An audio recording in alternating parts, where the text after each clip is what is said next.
Shame, shame, shame. Welcome back to Phil's Recap and Review. This is going to be Cersei Lannister, a preview, Season 8 preview discussion. We're going to be doing recapping her story, just talking all about Cersei. And I know to some people that might watch this that know a lot about Game of Thrones, this might seem like repeat information, but basically what we're going to be doing is setting this up that if you've never watched Game of Thrones before, we're going to explain to you who the hell Cersei is, why she's awesome, and just babble the hell about this crap. And I'm not alone. I wanted to get Joe Dirty Locks in on this stream today, but he had a really tough evening. And he couldn't join me today, but he will be joining me on Friday for another discussion, so look forward to that if you're watching this in the future. But I brought in another friend, someone I haven't talked to in a while live on the podcast, and it's good to get him back. Holy shit, it's Johnny the Irish Indie Boots.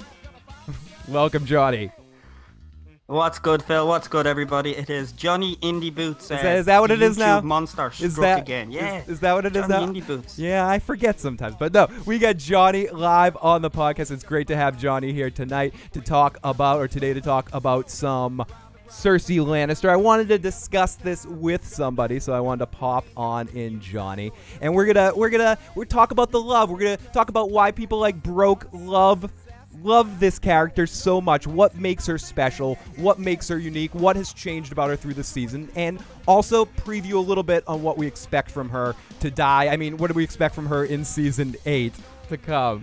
So let me turn this fucking music down. Holy crap. Oh, I'm not alone. We also have a thing who just showed up on the screen, the live motherfucking chat. We got Sauce, we got Sam, we got the walking David in there. We got Sun, we got Lady Warrior of House Tinfoil, we got Paul Q, and lots of other friends popping on in.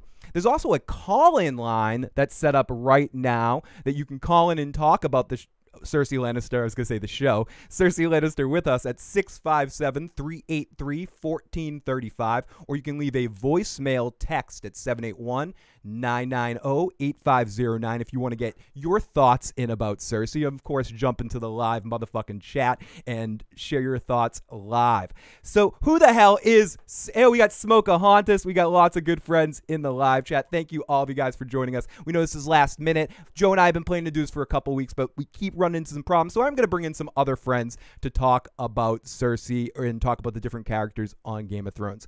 Johnny, quick thoughts. What are your opinions on Cersei Lannister as a character? Can I also point out, Phil left out some information. If you want to leave a message for this chat, well, then you go across to www.mybrotherissocute.com. You can. Now back to Cersei. It's a real site, y'all, I swear to God. But Cersei Lannister from the beginning, Season 1, and we go through the seasons, she's the queen. She doesn't seem happy in her surroundings. She has everything in her hand, but the man she is married to, she is not so happy with. And she seems to have a preference for her brother. Yep, and we find that out right away at the very first moment. In the first episode, we see her as a very unique kind of character within this world. Not an evil queen, but a very... I think she starts setting the standard for what we're going to get in the show moving on. She's the oldest child of Lord Tywin, who we haven't met as the series starts, and she was raised in privilege with her family seat at Castle Rock. Cersei's mother died when she was 4. She is the oldest of the 3 Lannister children, and I don't know. I think overall as a character, probably not necessarily my favorite. I'm a Jaime Lannister fanboy, but I'd say she's probably the most interesting of the 3 characters. I know Tyrion fans are probably screaming at me right now, but Cersei adds this unique element to Game of Thrones, this character that it's hard to root for, but then by the end, at times, you still root for her to burn them all and kill them all. She's truly the closest thing to true evil that we have on Game of Thrones, I think, in a world that's very gray. And I don't know, how do you feel about that? Do you consider Cersei basically true, as close to evil as we get on Game of Thrones? Well, Cersei, do I think she's evil, pure evil? No.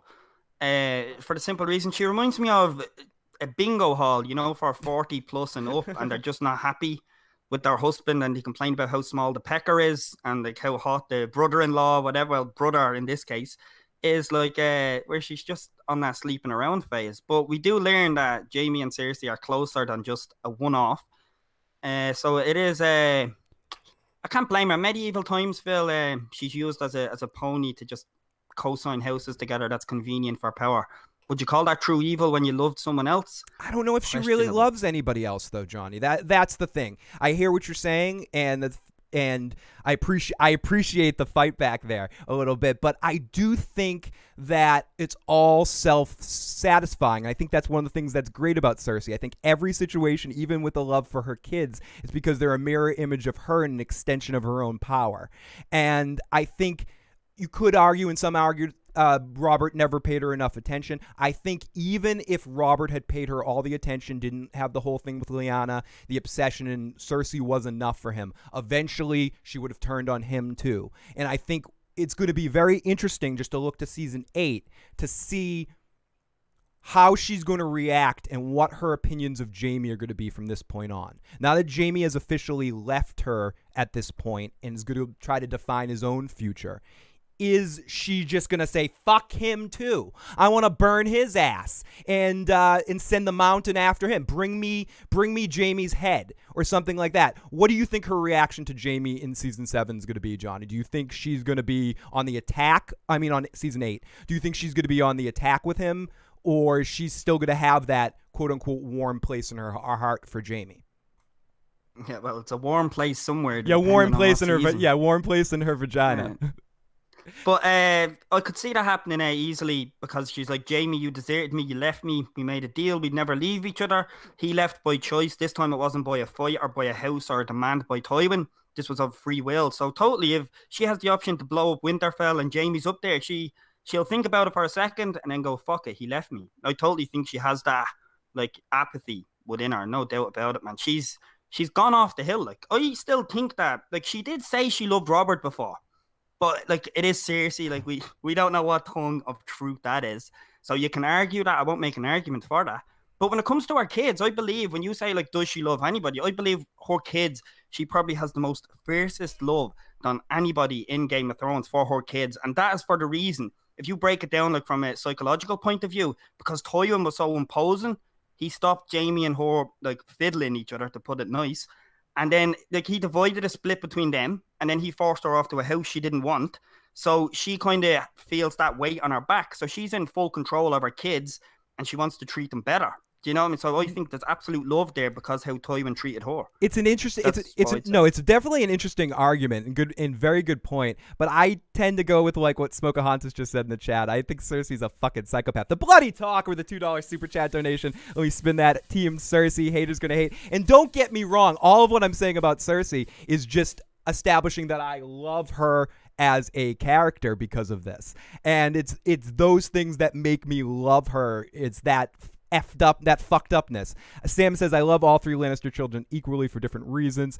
D says, Cersei, that bitch. Son says, Robert never honored her enough. Awesome bloody talker. Paul says, that sleeping around phase. I talk about that a little bit later in the situation, or we'll talk about that in a moment, with the hot sister relationship. It's not a hot wife situation. They have a hot sister relationship where Cersei's allowed to do whatever she wants and Jaime essentially isn't, as we see later. Even when she doesn't care about Jaime with the hand and he's disgusting to her, she gets all Hufflepuff when Brienne shows up.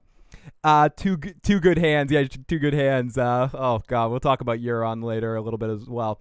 Paul Q, she did love Robert, but then he called her Lyanna. I think in the moment, Paul, that's a good point, Paul. I think in the moment she loved him, but I think long term, if once he would betray her once in her mind, that love is just fleeting. I wonder if Cersei really can love anybody. Is my, and I'm not saying she can't love anybody. That's just more of a question to put out there. Can Cersei really love anybody? Because loving is like thinking about other people. Is it all self-satisfying because she's an egocentric psychopath, or a person that's very insecure about herself and a psychopath? Either way, psychopath is part of it. Lancel, jizz on my tummy. I love you, Jaime. Jizz on my tummy, Lancel, so I don't get pregnant. I love you, Jaime. She's crazy. For anybody who thinks I'm a Cersei defender, Phil, can I just clarify? Yeah, What's that say? Stannis, well, it looks like I'm sticking my finger. Whoa, Stannis. That was a magic trick. It just came out. Mel makes a good point. I think Cersei's more of a narcissist than a psychopath. Very fair. Good, fair there. I think Cersei is not a psychopath. I disagree. Tell me, bloody talker. Kick it in. She is the best mother in the show. She would burn down the world for her kids, says son. Tori, hello all. Hello to it. And again, I want to say the opposite thing. Don't take what I'm saying. I am a Cersei apologist. I love Cersei Lannister, and I think her crazy tendencies are what makes her an interesting character. I think Lena on the show has played her more measured through the early seasons than, just to make reference to the book here. Whereas in the book, getting inside her head, you can understand a little bit how batshit she is. In the show, it seems like the love for her, the way she's been portrayed. So mainly what we're talking about here is the show. That she had an intense love for her children. She had that love for Robert that possibly could have been, but got unrequited. So she went back to Jaime. It continued with her kids and with what happened to her kids in the Maggy prophecy that we've seen without the Valancourt being part of it. And we can talk about whether that's going to be part of it on the show or not, which I don't think, because I think we would have seen it. Even though I do think that might be one of the outcomes of her death, one of her brothers killing her. I just tend to think that they kept it out of the show to have surprise in season 8 when Jaime or Tyrion bring her to her bloody end. But that's just speculation right there.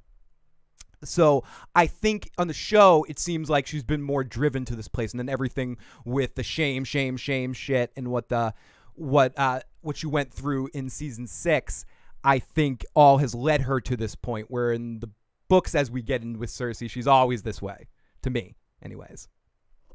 She blew up the Sept and killed over 50 people. She's definitely a psychopath. Cersei is much better mother in the show than the books, that's for sure. I would think that Ed Sheeran's songs bring forth the Valancourt thought. That would have been the scene in there for some pointless reason. Yeah, Team White Walkers sounds delicious. Okay, so let's talk a little bit about the Maggy thing, as we made reference to. When Cersei was, I think it was 15, 16 years old, she and her friend, do you remember her friend's name? It was Mel something. Well, I don't have it right here, but the chat can tell me. B-side. It was B-side character in the scene. And she visited this witch in the woods and begged her to tell her fortune. And the witch was like, you don't want to know shit. And she's like, no, tell me. You don't want to know shit, tell me. Okay, I will tell you your future. Give me your blood. I don't know why I made her a vampire there. She just fucking. So she gave the blood. She told the future. Ultimately said, do you remember? You probably remember the actual quote, Johnny. What was the actual quote that Maggy said to her? She said in a more riddle and not an epic voice as Phil just put on there. How do you do that epic voice, man? Do you become religious or something? I want to get that epic voice. Hallelujah! Sorry. Shout out to Jeff Buckley. Imagine if he was in it. But anyways, I'm veering off. She more or less said, your brother, you'll get choked by your brother, and it won't be in a way that you like. And you'll have 3 children, and they will all die, more or less. And what was the other one?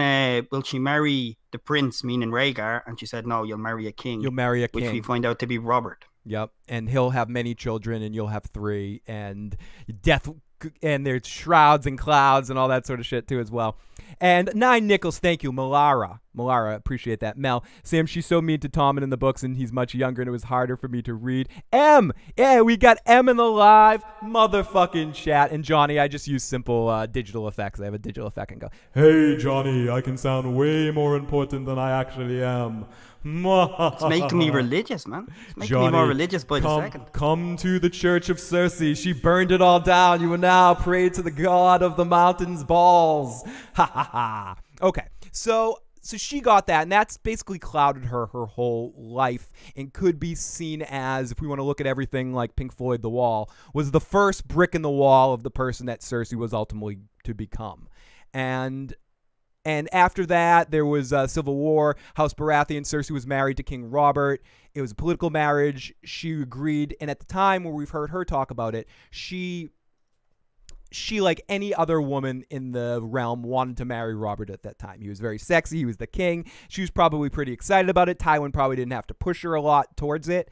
And from what we've seen people saying in the chat, and I don't know, do you agree, Johnny? Do you think at the beginning she was in love with Robert, and Robert, do you think Robert could have made it work? I said I don't think so. I think eventually it would have blown up. But do you think there is a timeline existence where the perfect timeline, so to speak, where Cersei and Robert could have made it work? Well, in your chat, someone said it about her being like her ego and she's very narcissistic, which I completely wholeheartedly agree with that. And if you weigh it out, she's marrying the king. It's like, what more do you want? Like, yeah. So her ambitions would be kind of paired with Robert's ambitions. You know, now you're the king, you're the queen, let's match houses. So I think her ego level was matched there. So on that notion, I think, yeah, at the beginning, she was going to make it happen. Because she even said Robert, when he wasn't fat, and he's very manly, like, you know, he had everything that really all the girls would want at that time. Because, well, Rhaegar had, let's just say, had medical issues in his chest. So Robert was the potential of the land. Like, and on that notion, to match your ego, 100%, yeah. Okay. And Sam also says, I think it could have worked. D says, as far as character development goes, it's been interesting watching her manipulate her way to the top. In season 8, that bitch must fall, says DWC Casey Atheist. And Johnny, whatever you're drinking, you need to take a shot of for the Super Chat donation, because it landed on Joe Drink. So that means, Johnny, you need to take a drink at some point. And also, we've got our first call of the evening. And thank you so much for that Super Chat donation. So let's take a call here. Let's go over to the dual screen. We got from area code 919. Let us know who you are, where you're calling from, and what your question or comment is. So hopefully this works. Area code 919, you are on the air. What's going on? What's up, Phil, buddy? How you doing? It's Bloody Talker, man. What's going on? What's going on, buddy? How are you? Oh, I'm doing good, man. Doing good. I'm here to defend my girl. I'm hearing a lot of hate. You know? I'm giving you the floor. She is a loving mother bear. She is a loving mother bear who would do anything for her children. Calling her narcissistic and all about herself? No. No. That's not my girl, Cersei. Not at all. She's all about her children. Now, the only argument you can make about being narcissistic is right now, because she's got nothing. Take away everything from her, now you're going to see a psychopathic, narcissistic Cersei. If you thought she was narcissistic and psychopathic before, you're going to have to wait for that. It's going to be different. Now, Bloody Talker, what are you hoping as a Cersei fan? And I'm glad to have someone on right now as a Cersei fan as well. Lots of love to Broke Black Man 94, who's out there somewhere listening to this eventually, and who's a huge Cersei fan as well. Right, oh yeah. What are you hoping for Cersei in season 8? What would be your perfect timeline for Cersei in season 8? Oh, let's see. Cersei in season 8. Let's see. Either she's just got to go... She's got to betray the shit out of Jon and Dany. That's got to happen. They've got to get put in their place for even trying to trust her. I mean, come on. That's fucking ridiculous. Are you serious? I don't get how that happened. But no, either she's got to die an epic death that I'd be satisfied with, or she's just got to win everything, you know? If she gets tricked with some stupid crap, or we have like a Littlefinger type of build-up for her death, not going to be a happy guy. Yeah, and that was... I'd be okay with her dying and losing, you know? It'd be okay. Yeah, so your worst scenario would be just kind of a bullshit death, an obvious death scene coming that you can see point A to point B, and then there's no. But if she really tries and gets brought down by the sheer will of her trying to kill everybody, but ends up getting stopped in the process of it, you'd be okay with that. Okay. Or if so basically, Phil, just picture this, right? She's sitting on the Iron Throne. You've got, Tyrion and somebody out there, and Jaime's sitting by her side again. And then she's like, I can read your mind, Jaime. I know exactly what you're going to do. And then he just chops her in half with his Valyrian steel sword. You know what I mean? Like, I don't want that to happen, if you kind of get what I'm getting at. No, fair. Bloody Talker, that. Bloody Talker, I think Johnny has a question for you. Johnny? Will you be salty when Arya takes her face off in season 8?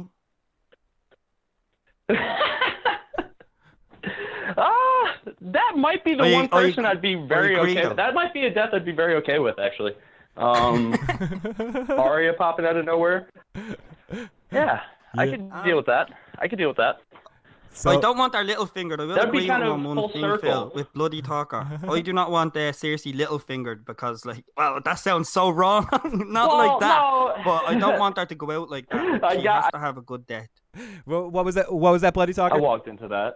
I walked into that one. But yeah, no, I don't want it to be like Littlefinger, but I would be okay with Arya taking off a mask and killing him. Yeah, no, yeah, I get it. I kind of walked into that. But yeah, that'd be all right. Awesome, Bloody Talker. Thanks so much for calling in. Thank you so much for the support. Feel free to touch on it if you have any other points you want to make throughout. Talk to you later, buddy. I'm just glad we're back, man. Back to Game of Thrones. I know, me too. And I know it's been a long time since we've started, but this is going to be the first domino. Joe and I will be on again to do more of these kind of things and some prediction things as we get closer. This was just more, I was edgy to do this. So I was talking to Johnny this morning and I basically said to him, listen, asshole, you're doing this with me and no two ways about it. Smokahontas in the live chat says that bitch needs to die already. Lark says the baby will get aborted. Someone says she's not pregnant. M says Cersei's one of those characters that I love because I understand her feelings and motivations, but that I hate because she's just lost her humanity little by little until she becomes a monster. Well fucking said, M. Lark, it didn't happen. I'm sorry, I'm just jumping in conversation. Cersei's miscarriages in Zombie Qyburn Jr. eats his way through a noose. I think that's Mike's perfect future for the end of the season. Have you seen The Walking Dead? Negan survives, Littlefinger lives. Lark McKellen, true, they killed one preggers bitch, but they won't kill two. HBO has long-standing policy of not killing pregnant women. I think the baby was aborted before she died. I'm glad Negan's alive. Okay, so let's continue into this. So Cersei's, do you think that thing that Tywin always says about Cersei is the best way to describe her, that she's smart, but she's not as smart as she thinks she is? Do you think that's an accurate way of describing some of her plans, Johnny? 100%. If Tywin was wrong, well then what she was doing would not have been called out. It was so obvious what she was doing. Tywin knew what she was doing, called her out on it. Look, this is what you're doing. So I think it like solidifies the points. Like she's a fool who's good at drafts, trying to play chess, and she's acting like she's numero uno, and she's not. Yeah, she should be playing to her strength, which is being crazy. I think her vicious. And if Joffrey had been a little bit more sensible and just had her as the vicious heel on her side, I think she would have served that role really well as sort of whisperer into the king's ear. And so, if a king listened to her and her influencing him as he had Tywin in her to lean on. If you took Tommen and Joffrey and made one person. And they actually weren't quite as psychotic but more open to listening to Tywin and stuff. Maybe Cersei could have been a good advisor to that, but I don't think she should ever be the leader because she gets too wrapped up in her own decisions and doesn't think plans all the way through. She's not good at tactics in the way that Tyrion is or Tywin is or Mama Tyrell is, and it's why the Tyrells kind of played her, and then her only reaction was to flip the game board. That was Cersei's reaction at the end of that, which showed that she played her hand, what she thought well, ended up completely screwing her in the end and having her head shaved, march naked through the streets with the shame shit, which was an excellent story break, but ultimately was her own doing because of a naivete and pig-headedness with her plans. Totally agree. And as they say with Tywin, like it's the three children are the Triforce. It's Zelda references all day. They're the Triforce. You know, you have your Triforce. You have Tyrion for the smartness, wisdom. You have Cersei for the viciousness, and then you have Jaime when it comes to war tactics. Yep. You know what I mean? The three of them combined are Tywin. Yeah. They're all breakoffs from his characteristics. And I think it potential could be, especially with Tyrion, I think he could be on par with tactics with him. And I think Jaime, trained at his best, was a better warrior than Tywin ever was, because Tywin never needed to get that good as a warrior. Who knows what he might have been able to if he had pushed himself to that. Oh, we have someone new. We have Chrissy of Old Stones who's new in here. Welcome. Dig on in, jump into the live chat, share your thoughts. If you have some specific thoughts I'm not getting to in the live chat, you can always text them on in and share your thoughts that way at 781-990-8509. And you can do that 24 hours a day, 7 days a week. Sean says, is Gendry Cersei's son? I have heard that theory a little bit recently, and I'm not a believer of the Gendry is the kid of Robert and Cersei. I think he's just a bastard. But show me something different. I love to be surprised. Like I'll wait to see on that one, but I'm not so much feeling that theory, if I'm being honest. Jamie is the Johnny Lawrence of Game of Thrones. I love the reference, Christopher, and I love fucking Cobra Kai. Wherever you're watching this, stop watching me and watch Cobra Kai. It's awesome. That could be true, but he still would be the crown prince. Cersei loved her children. I don't see her tossing one away simply because of who the father is. Hey, Travis, that's one of the things I agree with. That's an excellent point, I think, regardless of her hate for Robert, or if she has a frustration with Robert or love for Jamie, if she had a kid, I don't see her giving it away from everything that we know about Cersei. Dick on into the chat. Who's Dick on into this chat? Cersei thinks people should obey her because of her name. The other Lannisters understand that you need to earn it. That's a really good point. And I think Jamie needed to learn that. I think if you look at that, do you agree with that point, Johnny? Cersei thinks people should obey her because of her name. The other Lannisters understand that you need to learn it, or need to earn it. Yeah, 100%. Like, Cersei has this kind of self-entitlement. It's kind of like another blonde chick who I'm not a big fan of, who has overgrown iguanas beside her, and thinks she is, as we say in Ireland, she thinks she is the dog's bollocks without barking.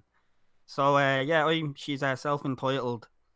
I respect Cersei though, because like everything is against her when you look at the whole bigger picture. So when it comes to her viciousness, like for that, I do respect her. Like a scornful ex. It's like you have to be wary what they can do. Just because I say she's a fool and she's this and that, like it doesn't mean she's like helpless. Do you know what I mean? She can fuck you up. Because Super Mario, except the princess whips out blades and stabs you in the neck. Yeah, it's you know what I mean? It's how Saul Goodman was once described in Breaking Bad. She's a chimp with a machine gun at times because she's loaded with a lot of knowledge and a lot of access to power, and she's very emotional with her reactions when she feels like she's backed up against a wall, but she has fucking serious balls. And I think that's part of what makes her so interesting. Her lack of knowledge or ignorance about something never stops her from acting. And when she feels like she's up against a wall, or she's not being understood or given the kind of respect that she needs, she has an answer to do it, and there's no two ways about it. She would have poisoned herself and Tommen in a fucking second the minute Stannis started kicking open that door. The minute it happened, she was ready to do that, and I don't think for a second she wouldn't have done that. She would have sliced them all up. She doesn't care. She has to fight back, not burning all these people. And I think she is a very, very, very strong fucking person. And not as strong as this person, though. Dick on, dick on, dick on. But yeah, definitely not. It's a tradition to drink bourbon while watching Phil's channel. I raise my glass to all you wonderful people in the chat. Thank you to all of you guys in the live motherfucking chat. I love you. I love Tyrion and Tywin. And to go to that point, I think Jamie and Tyrion had to get their face dragged through the mud a little bit to learn that. Jamie, I'm not sure if I think Jamie always understood that on some level. And I think he was plagued by it. And that's why he fought, and that's why he trained to be good, because he wanted to be good, to constantly get people to constantly respect the Lannister name and show how much of an awesome asshole he was and make them love me because I'm awesome. And Jamie wants respect and wants honor and wants people to love him. He really does. He really, really, really, really does. More than any other Lannister. More than Tyrion. Tyrion doesn't care, really, when it comes down to it. Like, he wants to find love, and he wants one person to love him, and he wants people to respect him, but he doesn't really care about people thinking he's a great and honorable man, I don't think. I think Tyrion cares about being right. And Tyrion cares about the right thing happening at nature. And we'll talk about Tyrion and Jamie in more extent in their issues as well. But I don't know. I think Cersei is a very strong character, but does make very stupid mistakes. Johnny. I think she makes a lot of dumb mistakes, and that have made her path a lot more difficult. Totally. She definitely doesn't help. And from a story aspect, like Cersei, like if we're not being fans here and picking sides, because I'm already taken by the stags, but I'm a a stag lion. do, which means we're permanently single, technically. But like for Cersei, it's like Tyrion wants to just be a Lannister. Jaime wants to protect the Lannisters, and Cersei wants to rule the Lannisters. So you have all these dynamics playing out, like, which they're all great characters in their own right. Like the fact that Cersei can draw an emotion or opinion by me is how good the characters wrote. And the bloody talker, he defends Cersei the way I defend Stannis, so I can totally understand the angles he's coming at. But it's like he made a point there saying, just in the chat, about how Cersei, like, of course she's entitled to, like, she has that self-entitlement because she's of royal blood, bow to her. But at the same time, you have to be respected too. You know, there's two ways to rule, and if the people don't respect you, eventually they're going to flip-flop. And after Cersei's actions, like after burning everybody, like that's going to make most of that people in that town go, what will she do to me? Yeah. So that's not good ruling. No. Do you know what I mean? No, and it's not going to serve well for Tyrion or Jaime moving forward either. And that's something I look forward to talking about more as time goes on. But Jaime and Tyrion, I think, are all going to have to wear that badge as well. And I don't envy their story that's going to be happening right now. Sam says she thinks more with her heart and emotions than her head, and that's what gets her into trouble. Stannis is always a dick on the show. Paul Q says Jaime earned it as a squire but lost it as Kingslayer, and Tyrion as a dwarf. And absolutely true. Chrissy says, Casey Atheist, you're missing out. You got to read the books or get the audiobooks. Mel, $10. Got to get back to work. Thank you. And thank you, Mel, for the Welcome Back Game of Thrones stream to discuss this amazing series as we're leading into the season 8 finally. She's a fucking Lannister. Of course she's royalty. She's a Lannister. In what world does the wolf judge the lion? Or does anyone judge the lion? What world? I'd love to see Cersei say a similar thing. Okay, so as we're starting to get to the halfway point here of this stream, I'm going to stick this stream will basically be about an hour, maybe a little bit, but I want to keep these shorter than some of our crazier streams. And I manipulated Johnny here without any warning, so I'm conscious of spending too much of his time because I know he's doing another broadcast later tonight. But so let's get into a little bit of a recap of Cersei's story throughout the series and talk a little bit specifically about what she did throughout the series. So in season 1, the first time we see Cersei is over the body of Lord Aaron with his burial, where he's got the weird eyes on. She's talking to Jaime, and her twin brother discuss the situation.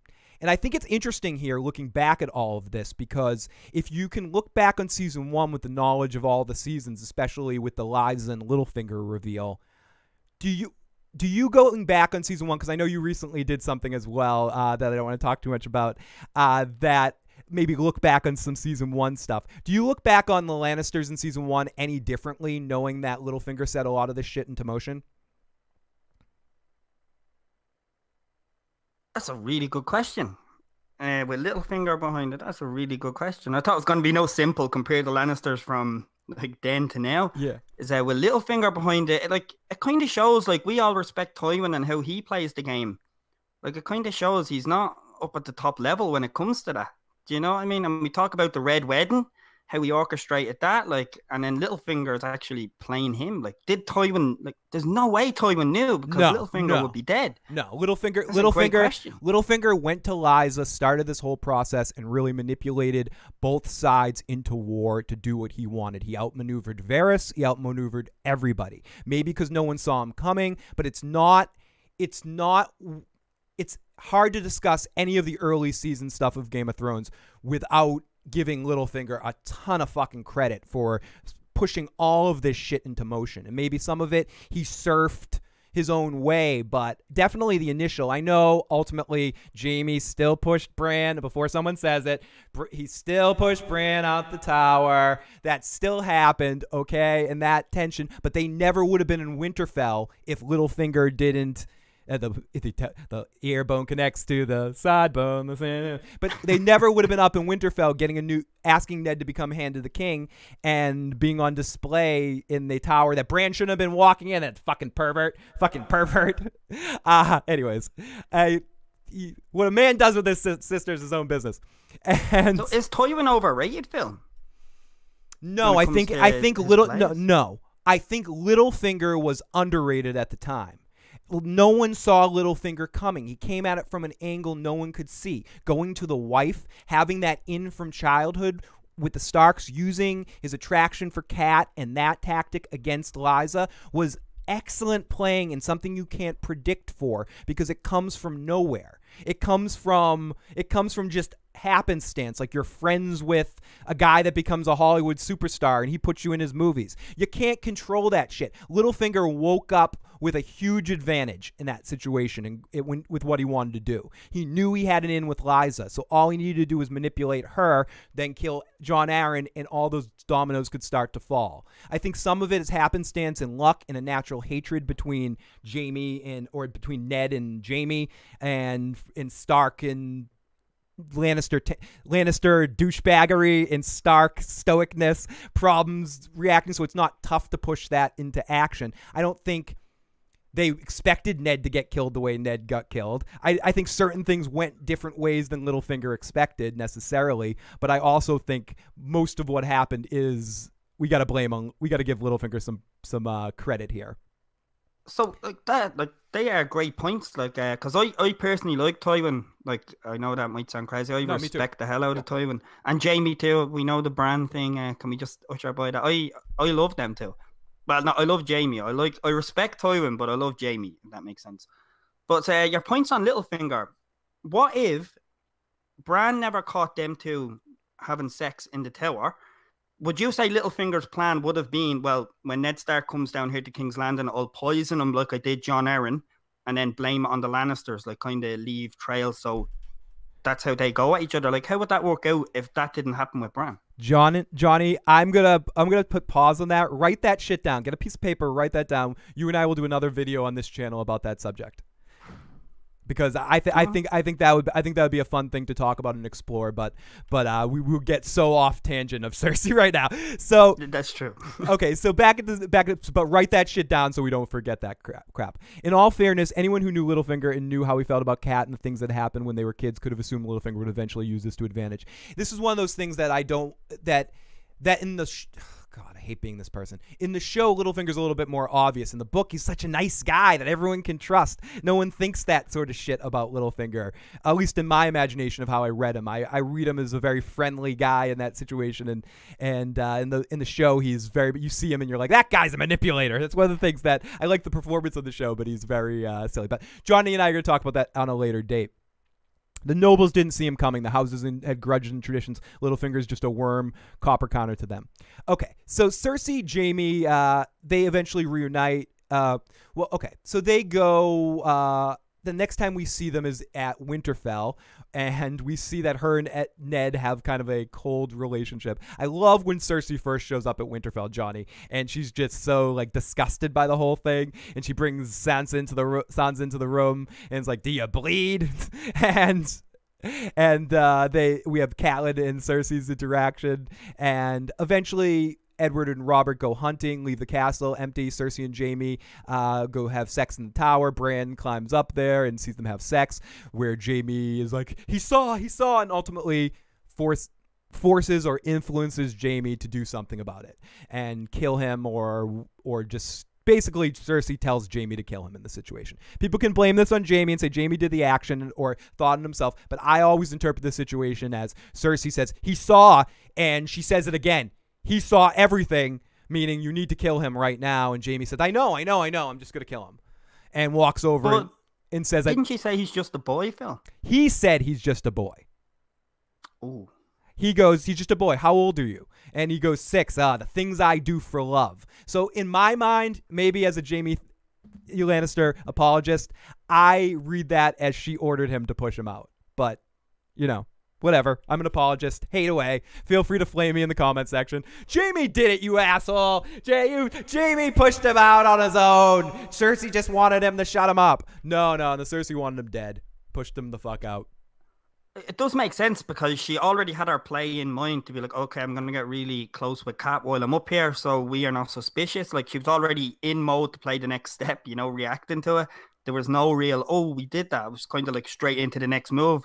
I'm going to talk to Kat about how I lost the baby with Robert. So she gets on side with me and it pushes me away from suspicion.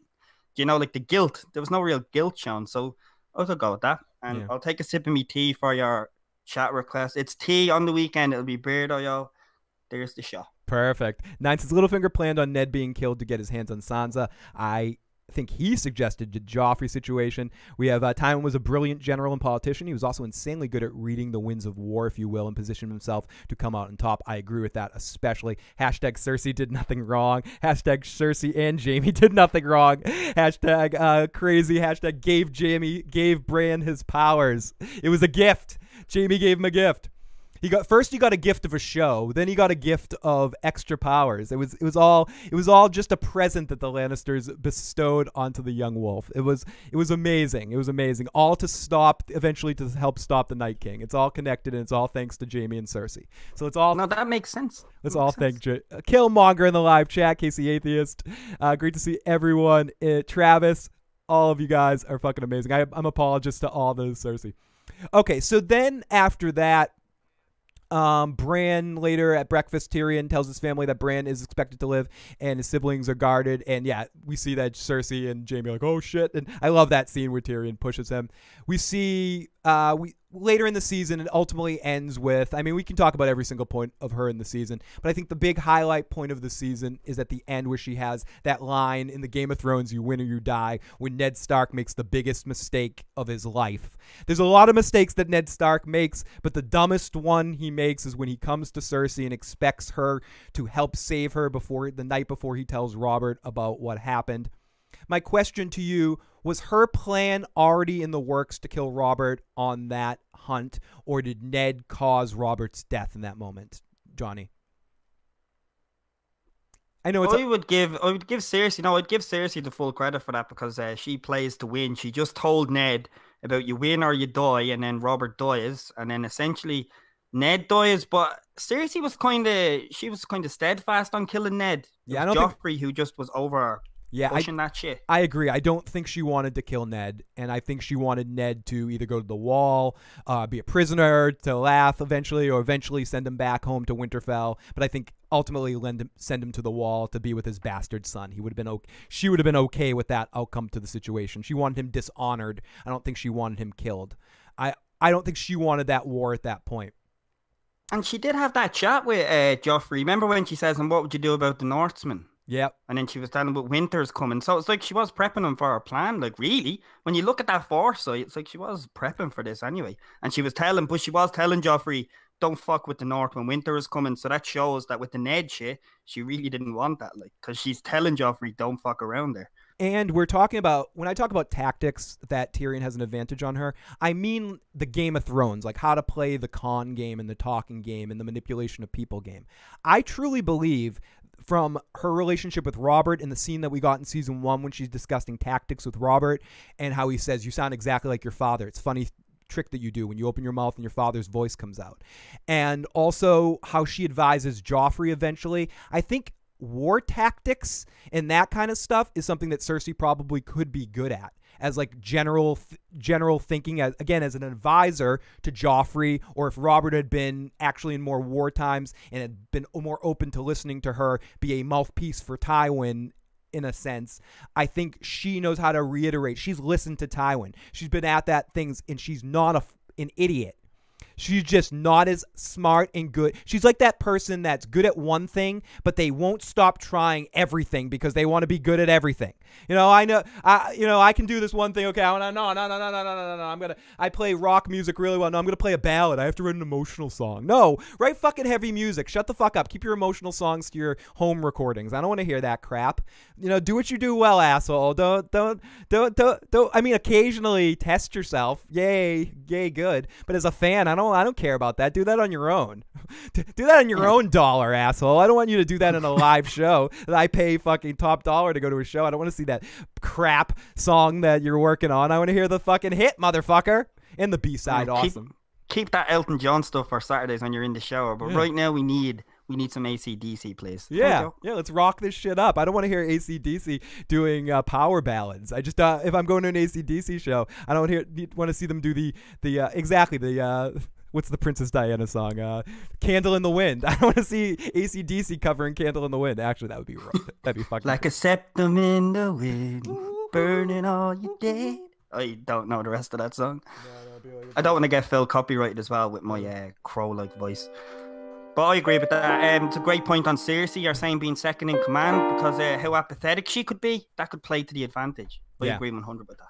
Sansa plays the part, telling Ned's plans to leave King's Landing. Oh yeah, and we're gonna get into that when we talk about Sansa, as I'm gonna be doing this for every character that's still left on Game of Thrones. We have a list. We spun the wheel at the end of last season to pick our order, and Cersei is our first. And you said heavy AC/DC. Yeah, that's what I'm talking about, Phil. Killing everyone who isn't us is our enemy, Cersei Lannister. So Cersei persuades Sansa to write a letter asking her brother Robert to bend the knee in Joffrey's return of her father's life after Ned eventually is captured after he tries to do, we all know what happened, but Ned acts like an idiot and brings the letter that Robert wrote, and he's ultimately taken into chains there and put into the dungeons of King's Landing and ultimately taken out as Joffrey agrees to spare his life, but in the moment cuts his head off. And that's pretty much the end of Cersei at the end of the season. I mean, there's not much else to say with her from season 1. She ultimately is responsible for killing Robert, and she is responsible for Ned's death and a lot of shit happening. She's the Clapton of the show with her kid falling out the window, and she writes corny music or country music. Tears in heaven. Do do do do do. If I talked like this guy, I'd get a lot more pussy. Great accent, Johnny. So Season 2, Cersei is to govern from King's Landing as the Queen of Regent to Joffrey. She's driven to defend Joffrey's claims on several challenges of the War of the Five Kings. And Stannis sends copies of letters talking about how Cersei's incestuous relationship. I mean, we could go through every point of Season 2, but ultimately the Season 2 arc leads to her gets a lot of really cool stuff with her and Tyrion. Season 2 is when Tyrion's in King's Landing, right, as Hand of the King, right? Yeah, and it's a lot of fun stuff, and with her and Joffrey, and her getting undermined by Joffrey, Marcella being sent off, and we start to see one of her moments. I love her and Tyrion. Do you think... No, there's no way her and Tyrion ever could have a normal relationship, right, Johnny? She fucking hates that little motherfucker, and she'll never forgive him for what he did to her mother. That's kind of like asking the Kardashians to go back to having a normal life and not being fame whores. It's impossible. It's too far gone. Too much has happened, and it's been publicized around the realm, so to speak. So yeah, that is broken. And that's an interesting point to say about season 2. Like, personally, this is just a personal opinion.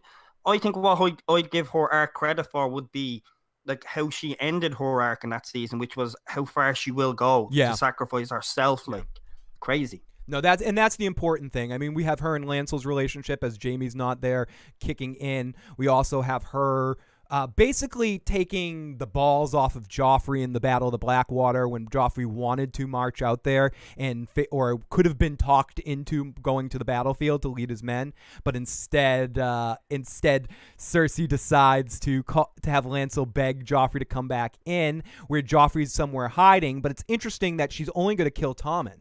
She's not gonna murder Joffrey too. She's sitting there huddled in. But I agree, it's the lengths that she'll go to protect her kids, and she ultimately at the end of it all, Tywin saves the day, and she has a public ceremony rewarding everyone that was responsible for that. Tywin is recognized as Hand of the King, and Peter Baelish, Lord of Harrenhal, for broking an alliance with House Tyrell. And season 3 with her is basically her dealing with the beginning of Marjorie, right? So we get a lot of jealous arc, which leads into the Valancourt thing that we've heard, or the Maggy the Frog thing, excuse me, where she is she is thinking that a younger queen is going to be taking her crown and pushing her out of there. Tyrion rocks. Johnny, I hate the Kardashians. Can we offer them to the Red Gods? We can burn them. Burn them all. Make Jin great again. Marcella is sent away in season 2. Yep, we see her freaking out in season 2. Great to see Mara in the live chat right now and see Cersei is better than Gemma on SOA on Sons of Anarchy. I agree. She's from the show Sons of Anarchy is who Killmonger's talking about. Katie Seagal's character from that show. I like the Boltons more than the Kardashians, except Michael Bolton. That's true evil, says Johnny in the live chat. Okay, so Tyrion told their father what Cersei has done and what he was angered, but Cersei notes that the servant girl never stole the neck. Okay, so yeah, season 3 is when Tyrion and Cersei get into even more. Their battle just keeps going back and forth, and Tyrion's trying to balance his relationship with Shay, and she starts killing prostitutes and stuff, thinking that it might be Shay.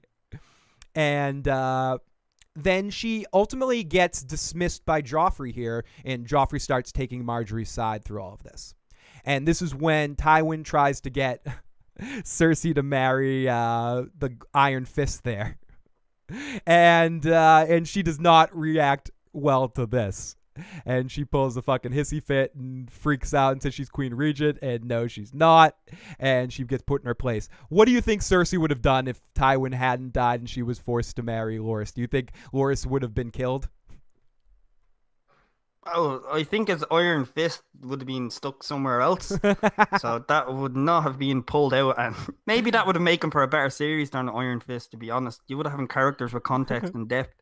Ooh, shade. I would have liked But for real, no, I think she would have killed Loras. She would have found a way to kill him. Get him killed by the mountain, get killed by one of her soldiers, or accidentally fall off a cliff. And Cersei is present at the meeting when they find out that Tyrion learns of Robb and Catelyn's death. Joffrey comments that he wants to present Robb's head to Sansa. Cersei brushes it off as a joke. Now, Cersei in this season, we can start to see that because it's probably the highlight of the craziest Joffrey we see. Season 2 has some crazy Joffrey, but season 3, if I remember correctly, it's been a while since I watched it, has crazy Joffrey at his worst, like wanting to completely fuck with Sansa, wanting to give people's heads to people, shooting prostitutes, having a lot of fun. And we start to see how Cersei is freaked out a little bit by Joffrey's brutality. Like she doesn't know where that came from. And I think there is a moment even where she talks to Tyrion when she has one of those few connecting moments with Tyrion where she's like, yeah, the incest did it and I fucked them up like the Targaryens. And Tyrion's like, no, but you have but Marcella and Tommen are normal. So 2 out of 3. Great. It still counts. Yeah, it still counts. Later, Cersei versus Tyrion and rudely dismissed Podrick. She tells Tyrion that he should give Sansa a son, as Tyrion has married Sansa at this point. Jaime returns at the end, and she immediately goes to Cersei's chamber, and she is freaked. She calls him basically a freak and tells him to get the fuck away from her.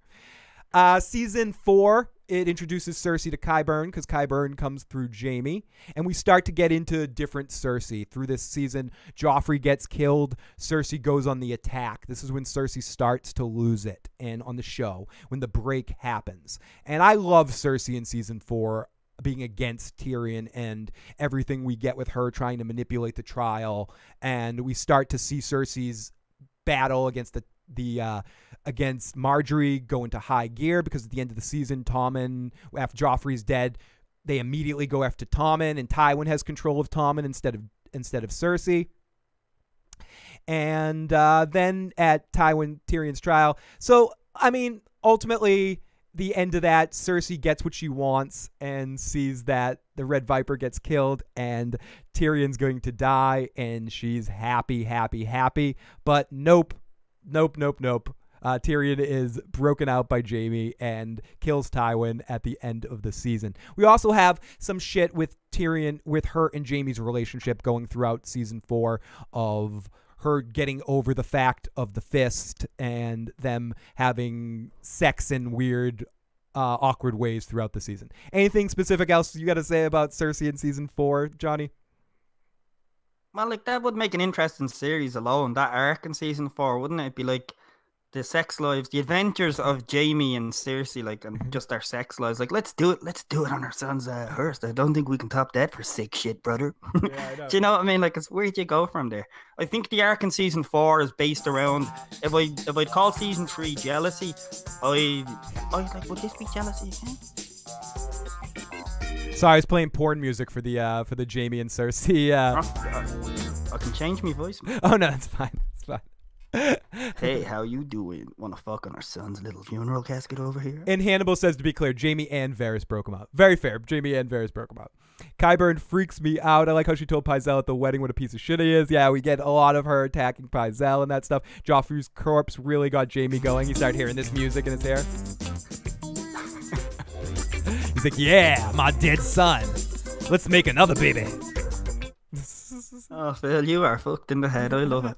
I approach liking characters like a Viking. I don't mind if they die as long as it's a fitting character, aka don't pull a Blackfish or Sir Selmy. I think Selmy, at concept, it was all right, but it wasn't filmed well enough. He should have been fighting for a lot longer, and there should have been a lot more people surrounding him for him to die like that. Like, it should have been a 20-minute scene of, like, they go away from him for a while and they come back to him just to make it seem like even longer of him just killing those assholes until they just overwhelmed him because he's an old man, and they eventually 2 hours, and then they show a graphic at the bottom. 2 hours and 55 minutes later, Selmy finally gets conquered by those losers that were just people on the street picking up weapons, non-trained in some cases, but no, like 10 of them can kill the best swordsman of all time or whatever.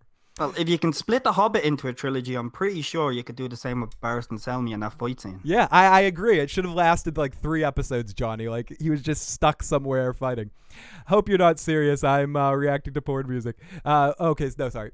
So I'm approaching Qyburn and the White Hand. Yeah, no worries about that. I'm fully okay with that kind of stuff, Sam. So lots of love to let Helen do what she does in the live chat.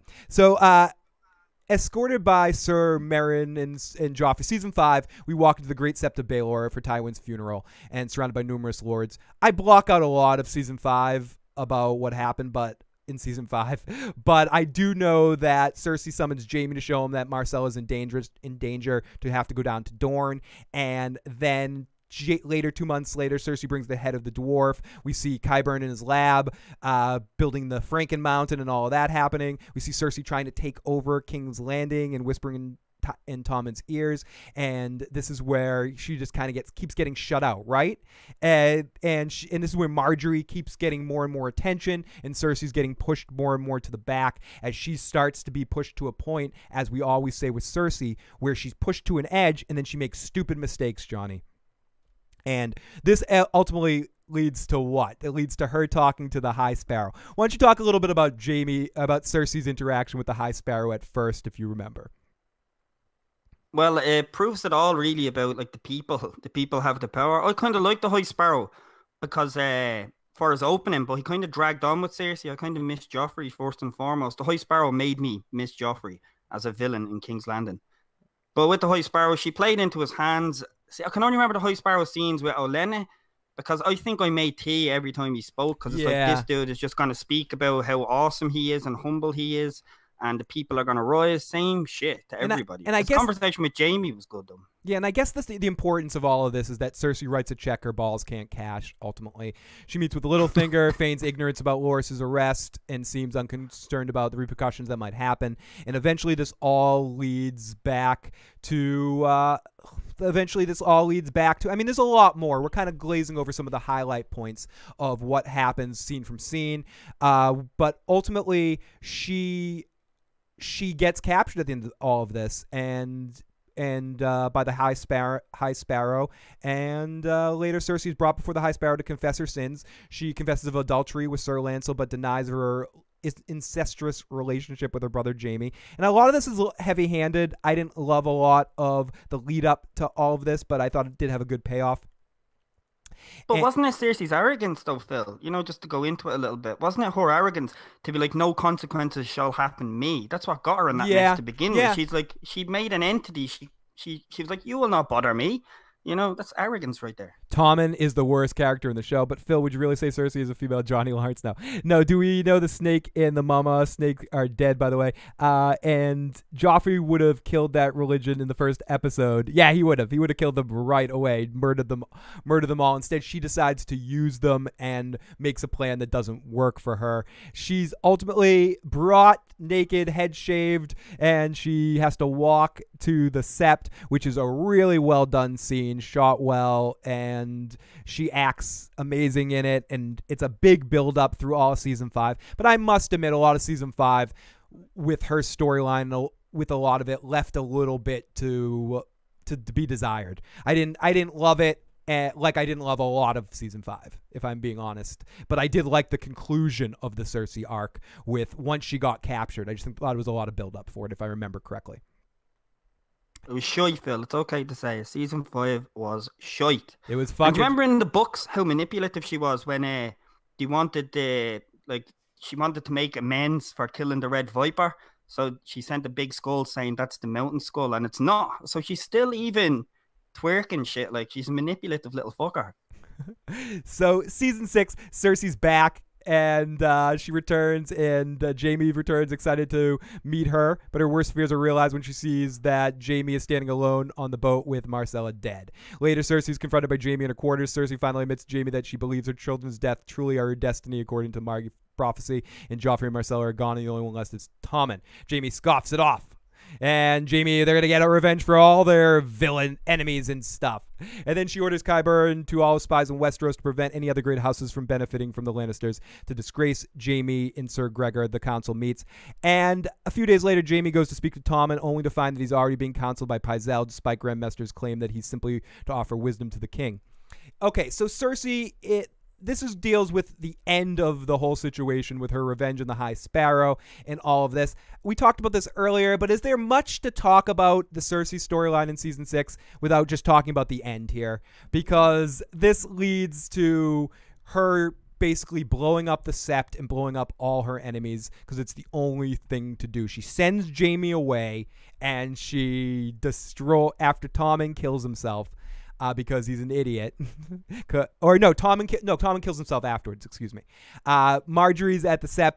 He's agreed for her release is all set up, and Cersei gets all her enemies in one place, and she blows them up. Do you think Cersei, as crazy as this sounds to be a question, Johnny, do you think Cersei made the right decision here to blow up this shit, or she should have handled this a little bit more with a scalpel and had the mountain just go in there and kill basically every single one of those fuckers and not blow up a lot of innocent lives? I mean, basically, what are your opinions of Cersei's season 6 arc, just in general? Just in general, yeah, it goes again to season 2 when you talk about sacrifice, except this time she wasn't sacrificing herself. Like, it was the other people. How much she would sacrifice to get her way. Tommen, everybody was dropped and gone. Tommen was after. Sorry, yeah. See, that's how important Tommen is. Me and Phil is messing up his timeline. Yeah, I don't give a fuck about that. I don't give a fuck about Tommen. Yeah, he jumped out the window because Marjorie was dead. I believe I can fly, but no, you can't. I believe I can. Oh, sorry. But on that, I think she was backed into a corner, man. In her mind, she was protecting her son again. Like, you can say, was it true evil? But then again, true evil is just being evil without a motive. Cersei's motive was she didn't think Marjorie was good for Tommen, and the religious dude fucked Cersei up, and he thought he's going to be manipulated by them. I'm not having that because he's mine. So her motives aren't evil. She's completely wrong. There's no moral core for that, but it's not pure evil in my opinion. And I think she had no choice. She had no other choice. If she sends the mountain in, one or two of them escape, they will tell the story of what happened. If she blows it all up, nobody gets away and nobody can say what happened. She gets to twist the truth as she wishes from here. No, but fair point. I worry about the long-term ramifications of what that says about House Lannister and the future of House Lannister because of doing that. But I agree there. She needed to kill them all. They needed to all die, and maybe not Marjorie, but whatever. They were still, maybe not the Tyrells, but the Sept definitely all needed to die. Killmonger says, I agree with Cersei in season 6. She was tired of everyone's bullshit. Qyburn built the Infinity Gauntlet for Cersei. He should have taken climbing lessons from Bran. I think burning the Sept was justified. She tried to save her son from a shitty cult. If he would have gotten some brains in his stupid head, then Marjorie would have still been alive, says Sam about Tommen. I was so sad about this because stupid sparrows didn't let Marjorie live. Sam says, yeah, Johnny, that's a good point. Like she told Joffrey in season 1, history is what you tell it. Cersei sacrificed Tommen in order to get the Soul Stone, says Piggy. Okay, needed to be someone she loved. And, okay, so season 7 followed her coronation, Cersei becoming queen of everything, of 7 kingdoms, 4 at best, as Jamie says. And this is where we connect to everyone's... Can I even say this with a straight face, Johnny? Everyone's favorite pirate, television Euron Greyjoy. Army latties, I want to eat your vagina. Har. No. So come to the Iron Islands, be my queen while I eat your vagina, ha! With my 2 hands. Where's my nephews? Let's kill them. Let's kill them. Arr. Stop. This is serious, Phil. This is serious. I'm sorry. If people have made it this far in this stream, Johnny, they can deal with a few jokes. Sam says, I love Euron. I mean, I like it better in theory than in practice, to be honest with you. And I'd like him better if Ragnar Lothbrok was playing him and not this dude. But that's just my opinion. That's a great choice, actually. Yeah. Travis would be excellent in this role. I could just see him slinking along. And it's more about the guy that just twerks me wrong than necessarily the character in a lot of ways. I don't buy this guy as Euron Greyjoy. And in my mind, it's one of those things where I'm a little like, no, that's not Euron. I get a little. Did you just say Euron and twerks, Phil? Yeah, to both the guys. That's what makes me twerk when someone urinates on. Oh wait, what are we talking about again? The golden wedding, Cersei and Euron. Yeah, the golden wedding. Yeah, I do wear a golden crown sometimes.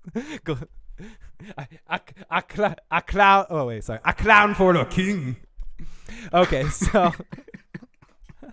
So the Dread Pirate Roberts shows up to discuss a possible alliance with Cersei, and she declines his offer because he's not to be trusted. But he's going to go get her a gift with both of his hands. Mahaha! And this is what he says to Jamie. Does she like her pussy licked? Whatever he says to Jamie. It's whatever. So he's in the throne room of the Red Keep. Cersei gives a speech urging several of the normals from the Reach, including our favorite guy. You guys wanted to hear it. You wanted to have a rational reason to talk about him. We do.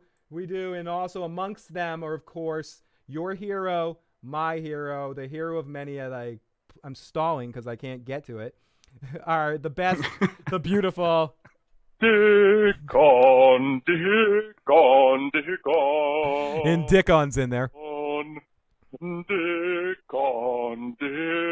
And she starts pushing Jamie in a lot of ways. Cersei gives a speech and urging several of the normals for the Reach, including Randall Tarley, to reaffirm their alliance to the Iron Throne because now Daenerys is coming into play here. And later, Qyburn tells Cersei he has a dragon weapon.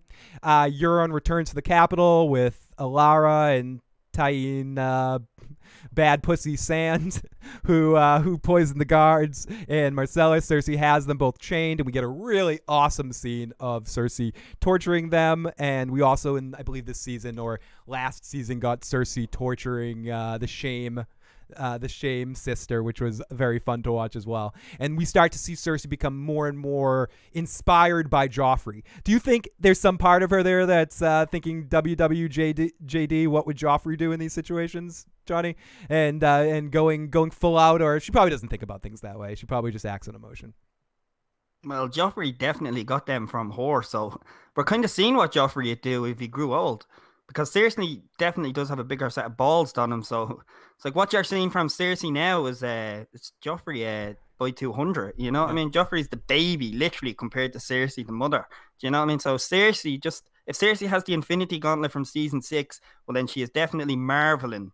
Right about now. You know what I'm saying? No, I don't know what you're saying. Wait. Just say that. What did you say, John? Did you say marveling? I'm here all week. Try the veal. I hear it's quite nice around this time. And can the show save Euron's character? I don't think so, Paul. Not for me, anyways. Maybe. I mean, if he has a couple of good action, but he's one of those ones I hope dies very soon into like an early battle in season 8, like episode 1 or 2, gets killed by fucking dragons or some shit. Like I would not mind, or somebody or Theon. Like Theon cuts his neck or something. Like I would be perfectly okay with a very quick and swift end to Euron. I'd be perfectly fine with that. And yes, congratulations to Sam, who's officially a lawyer. And Hannibal correcting me on that is not, it's a finger up the bum that he was saying. Thank you. And Euron cutting out Yara's tongue would be cool. I wouldn't mind seeing that either. It's just, always be one of those things. Sometimes you get television Stockholm syndrome with an actor playing a character role, where eventually you just go, okay, I like the character, I like the show enough, I'm going to have to forgive this if I want to enjoy it. Some shows give you that kind of feeling. And I might get to that point with Euron where I get television Stockholm syndrome with the actor because he might do something that I find cool, but I highly doubt it. I think that ship has sailed for me, Johnny. I'm not going to even play that. Oh. Wait. Yeah, give yourself a drum roll. Yeah. There we go. She has nothing but love. Joffrey was an actual psychopath. He was incapable of empathy. Cersei loves people. In fact, she probably loved people too much, making her pain a greater loss. And I think I could agree with you about show Cersei about that bloody talker before the break. But the person we have here leading into season 8 after these events of season 7, I'm not sure about. I'm not sure how much or who, if anybody she cares about right now. And especially when Jaime betrays her at the end, as we'll get to here in a minute. As Travis says, Cersei is an idiot. And Lil says Joffrey was more of a psychopath. Magically Delicious says, how many bad guys and girls get eaten by a dragon this season? I hope a lot, mother. I hope Drogon, especially that really pesky direwolf. No, I'm kidding, Johnny. Don't even. I want them to team up, Johnny. Johnny, really, what I want to see is at this point. I've talked about this before. If we're getting this television show end, I don't want it to be silly to the point of ridiculous. But at this point, I want to see Jon riding on the back of a dragon with Ghost there too, with like Ghost on that back, and then Jon falls off and Ghost is riding the dragon while Bran wargs into Ghost or something like that, riding the dragon on top or something. Or we get some real. I wouldn't mind seeing Ghost working with the dragons in this final season. About time we have direwolves and dragons on the screen at the same time in a fight together. That would be fucking amazing. So. Well, Phil, I'm not on the same bandwagon as you, but hey, if you're on it, well done. Yeah. Oh, if you're on it, I like it. Cheap. Yeah, I can't stop. Hey, dude. Hey, we've been on for a long time, and we really need to taste the veal. So. Okay, we're done. Yeah, we'll be back next week. So Euron returns to the capital with Alara, and Cersei gets to have her sweet revenge. Then Bernadette revives and offers the subject of Jaime, telling Cersei that that the Iron Bank. Okay, then we get the whole thing with the Iron Bank. She's able to pay the Iron Bank back when. But the money gets. Oh no, she is able to. It's a little weird. She is able to pay the Iron Bank back, and she's going to ultimately get soldiers from what looks like the Golden Company in season 8, leading out to that. So after the sack of Highgarden, Cersei meets with the dude, in the huge map of Westeros. He's pleased that Cersei will use the captured gold to pay off the Iron Throne. Specifically, she reveals that she has Qyburn make an overture to hire the best and largest private mercenary army in all the free cities, the Golden Company.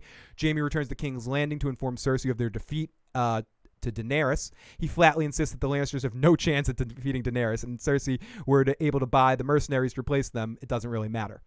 So all this is counterbalanced with what's happening in the north, and they want to come down to King's Landing for this big meeting that they have. They have the big meeting. Cersei's made aware of the dead rising, and we have this big whole situation with her and Tyrion talking and him trying to relate to her. She agrees to support this fight because it doesn't matter. Any other battle doesn't matter. This is the battle that happens. But this isn't really her plan. She thinks everyone's going to be distracted, and she's going to have Euron kill people for her. And I forget exactly. Again, it's been a while since I've watched this season. But she has Euron set this plan where he leaves, and then he really is leaving to attack forces of her enemy's forces. And Jaime finds out about this, and he pieces the fuck out of there. And that is pretty much the end of Cersei's arc as we're leading into this final season. My question for you about season 7, Johnny, is is Cersei thinking ahead of the curve here by attacking her enemies while they're distracted and thinking that this is an enemy I cannot beat? Or is she not really taking this seriously? Well, she has to take it seriously because she saw the white like right there. That was the whole point. Like it's not a story or a telltale. The proof was right in front of them. I have a question. That storyline's different. Is seeing a dead body in front of you different than seeing White Walkers marching with giants and shit? Seeing one dead body, maybe she's thinking it will never make it to King's Landing. Daenerys will stop them with their dragons, no problems. I don't know if she's underestimating the threat or if she's just thinking, I'm thinking ahead of the game because I'm going to attack them. Because I agree with what you're saying. She saw it with her own eyes. It's not like she can't underestimate this problem, right? I think it's Phil. The reason why she's doing that is because she saw Daenerys, she saw the dragon. She's just seen all these things at once now. It's not just the white, it's not just the white that she's seen. She's seen Dany, she's seen the dragon. It's a culmination of things. And I think she's looking at Dany going, you are the young, beautiful chick that's going to usurp me. You have a big, badass dragon. And she sees a zombie now. She's kind of like, the reality of our world is kind of deteriorating before her. But she's so snappy. And as Bloody Talker was saying, and you were saying earlier, now without her children, you're going to get full psychopath. So I think she was smiling for the sake of it. But behind it all, yeah, she was like, I just want Dany dead. I don't care about my life. I want you dead. I want you dead. Anybody who fucked with me, I just want you dead. Let the zombies rule Westeros as long as you die first. That seems just like, it just annoys the crap out of me because, and it leads me to believe that her mind has snapped at this point in time on the series, because that's not how Tywin would play the situation. Tywin would play this game, get rid of the threat, and then backstab them afterwards when, maybe not commit quite as many forces and keep the lion's share, no pun intended there, of your forces away from there, but help out as much as you can to stop this problem, because ultimately you need to be alive to rule, and you're not going to rule over this long night of winter. I think Hannibal's right. It's an underestimation more than anything else. I just don't think she thinks it's as big of a problem as it is, and she probably does think there is some hornswoggling going on here. Sorry, I was looking for a different word, but some fucked up shit going on. Calling bullshit. Hornswoggling. Some hinky shit. Okay. Hinky pinky. So we're going to start to wrap things up. And the last thing we're going to quickly talk about here is basically what I asked Bloody Talker. Johnny, what would be your best case scenario for a conclusion to Cersei's arc in season 8? And what would be probably one of your worst? The worst would be if Euron kills her. Yeah. If Euron comes back with the Golden Company and then he's like, yeah, I paid them. As far as they know, that money was mine that I gave them. And then he just kills her. That would be the worst, one of the most obvious ways, because they're both little backstabbers. So please don't do that. The second one that I'd love would be, I did a video 2 years back on it or something, was I would love if Cersei went back to Casterly Rock. She was like, this place is lost. I'm going back to the home ground. I'm just going to wait it out, and I'd rather die in my own house. If that's the case, so be it.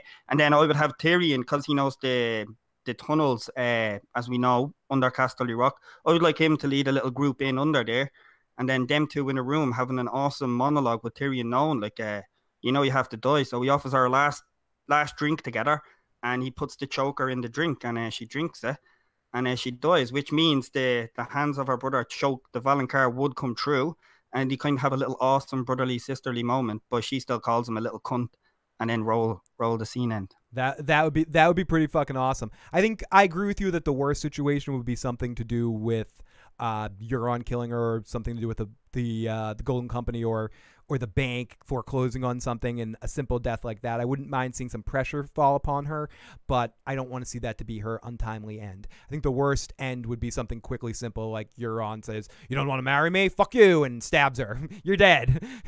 Done deal. It's over. But I don't think that's going to happen. I think for me, I have a similar kind of thing, but because of my binkiness of Jaime Lannister and everything she's put him through, it's hard for me to not hope that the person that finally closes the door on her is Jaime. I don't know how.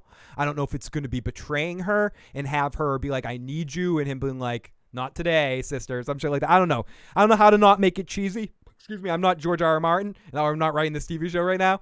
But I want to see Jaime get that moment. I want to see her be out of control and Jaime have to stop her, and see some sort of conclusion like there, where maybe even has to sacrifice himself to do it. But I don't want to see Jaime die. But I'll get more into that in my Jaime one. But I wouldn't mind seeing Tyrion do it as well. I wouldn't be upset with your end. Let's get a couple more comments in the live chat before we call this a stream. Lil says she doesn't care. She will be the queen of the ashes, says Lil. Bloody says, what if Daario comes to Westeros with the Golden Company and ends up getting the Golden Company to betray Cersei? That might be somewhat interesting, but again, that would go down in my lower end of hopes. I think Cersei's story in Game of Thrones is pretty personal, so I think, and it's just my belief that the Valancourt thing is real on the show. We just haven't been told it, so that the audience that doesn't read the books would be surprised with Jaime or Tyrion doing it. Or some people have suggested the Arya thing, and I could see a way of that being cool too, because she is on Arya's list, and when you least expect it, Arya shows up in Jaime's face. Maybe Jaime dies and Arya takes his face and comes down and kills Cersei. I could see something like that happening as well. And wouldn't that lead in with the Hound though? Like you'd get an epic face-off of the Hound and Arya storm like King's Landing, and then you'd have the Mountain and Cersei. Like you'd get a bit of a face-off. You could get the Obi-Wan and Yoda going against the Emperor and Anakin thing, where they're both setting up, because people want to see, and I think we're gonna get we wouldn't have got the line that the Hound said to the Mountain at the end of season 7 with your time is coming, motherfucker. We wouldn't have got that if Clegane Bowl isn't happening. So get fucking hype where it's happening. But so that would be a good way of bringing both of them as we get our reunion between Arya and the Hound, which I think a lot of people want to see. And since the show is a little bit more not fan fiction, but a little bit more fan satisfying with crap like that, and if it can happen, it's gonna happen on the show. So that's pretty good, Johnny. I like that. So let's go back into the chat a little bit. New romance, Daario and Cersei replacing Irene in the Master of the Pirate Ships. Possibly. She definitely snapped. I think the enemy of my enemy is my friend, and she wants them to kill each other off to stay and be the strongest in the end for survival. Because she's got the eye of the lion that's going so strong. I'm a cheesy motherfucker, and it doesn't matter. Yeah, sorry, Johnny. And that would be interesting. He's like, why'd I agree to come on this podcast? Yes, Ghost is moonlighting on Westworld. Westworld's actually using direwolves more than Game of Thrones is. I always thought Dany was spurning Daario, or spurning Daario would be dangerous eventually. Adrian says, season 7 was not the best. However, Cersei's was a bright spot. Tywin plays the long game. Cersei does not play the long game. The White Queen, the White Queen thing where she might be wanting to make a deal with the White Walkers. I always thought Littlefinger was going to make a deal with the White Walkers at some point. So Daario and Cersei would be a cool possibility. Let's scroll down a little bit. Dany is going to die. Oh, living my rhapsodies in there. I'm late to this, but glad to be here. Short day at work, and I come to this. Yay. We are at the back end of this, but if you want to get one last comment about why you love Cersei or hate Cersei Lannister as a comment, love to get it in on the show at the end here.